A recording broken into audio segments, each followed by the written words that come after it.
SIT ಕಚೇರಿಗೆ ಇದ್ದಕ್ಕಿದ್ದ ಹಾಗೆ ಸೌಜನ್ಯಾಳ ತಾಯಿ ಕುಸುಮಾವತಿ ಹೋಗ್ತಾರೆ.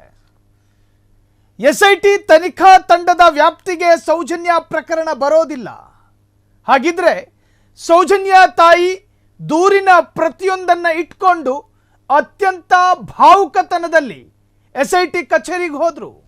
ಅಲ್ಲಿ ನಡೆದಿರ್ತಕ್ಕಂತಹ ಮಹತ್ವದ ಡೆವಲಪ್ಮೆಂಟ್ ಇದೆಯಲ್ಲ, ನಿಜಕ್ಕೂ ಕೂಡ ಚಿನ್ನಯ್ಯನ ಕೆಲವೊಂದು ವಿಚಾರಗಳನ್ನು ಬಹಿರಂಗಪಡಿಸ್ತಾ ಇದೆ.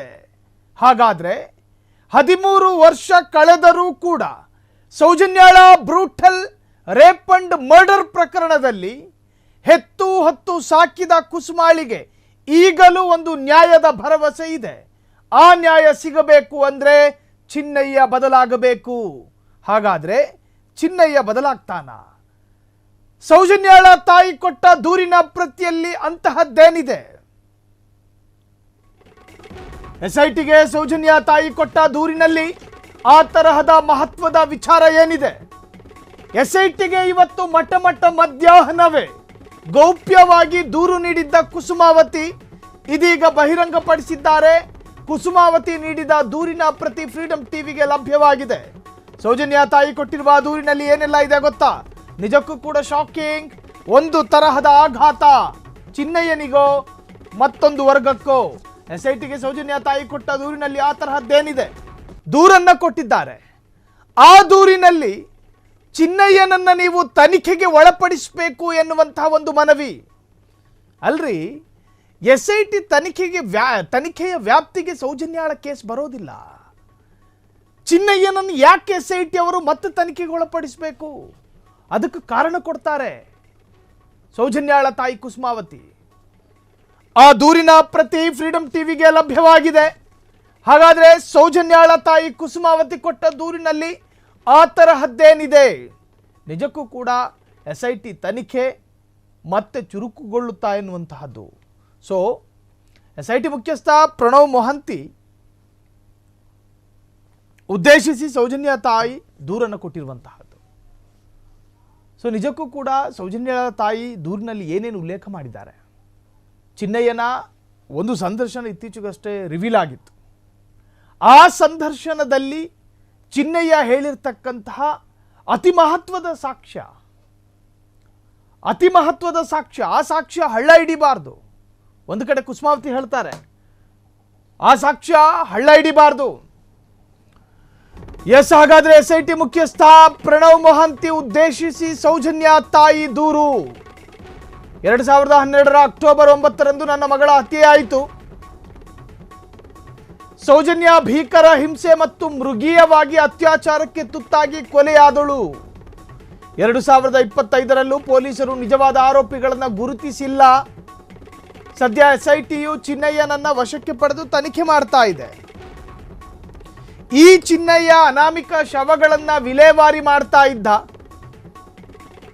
ನನ್ನ ತಂದೆ ಮತ್ತು ಸಹೋದರನಿಗೂ ಈತನ ಕಸುಬಿನ ಬಗ್ಗೆ ಅರಿವು ಇತ್ತು. ಸೌಜನ್ಯ ತಾಯಿ ಕೊಟ್ಟಿರುವ ದೂರಿನಲ್ಲಿ ಈ ಅಂಶಗಳು ಉಲ್ಲೇಖ ಆಗಿದೆ. ಇದು ನಿಮ್ಮ ಫ್ರೀಡಂ ಟಿವಿಯ ಬಿಗ್ ಎಕ್ಸ್ಕ್ಲೂಸಿವ್ ಆದಂತಹ ಸ್ಟೋರಿ. ಪ್ರಣವ್ ಮೊಹಂತಿಯನ್ನ ಉದ್ದೇಶಿಸಿ ಸೌಜನ್ಯ ದೂರನ್ನು ಕೊಟ್ಟಿದ್ದಾರೆ. ಅಲ್ರಿ, ನೀವು ಚಿನ್ನಯ್ಯರನ್ನ ವಶಕ್ಕೆ ಪಡೆದುಕೊಂಡು ಎನ್ಕ್ವೈರಿ ಅಥವಾ ಇನ್ವೆಸ್ಟಿಗೇಟ್ ಮಾಡ್ತಾ ಇದ್ದೀರಿ. ಈ ಚಿನ್ನಯ್ಯನ ಕಸುಬು ಏನು ಅನ್ನೋದು ಗ್ರಾಮಸ್ಥರಿಗೂ ಗೊತ್ತು. ಸೌಜನ್ಯಾಳ ಕುಟುಂಬವಾದ ನನಗೂ ಮತ್ತು ಸೌಜನ್ಯಾಳ ತಂದೆ ಮಾವನಿಗೂ ಕೂಡ ಗೊತ್ತು. ಆತನ ಕಸುಬೇನು? ಕ್ಲೀನರ್ ಆಗಿ ಕೆಲಸಕ್ಕೆ ಸೇರ್ಕಂಡ, ಅದಾದ ಮೇಲೆ ಹೆಣ ಹೂಳೋದಕ್ಕೆ ಶುರು ಮಾಡ್ಕಂಡ. ಅವನೇ ಹೇಳಿದ್ದು. ಆ ಕಸುಬು ನಮಗೆ ಗೊತ್ತಿದೆ ಅಂತ ಹೇಳಿ ಕುಸುಮಾವತಿ ಹೇಳ್ತಾ ಇರೋದು.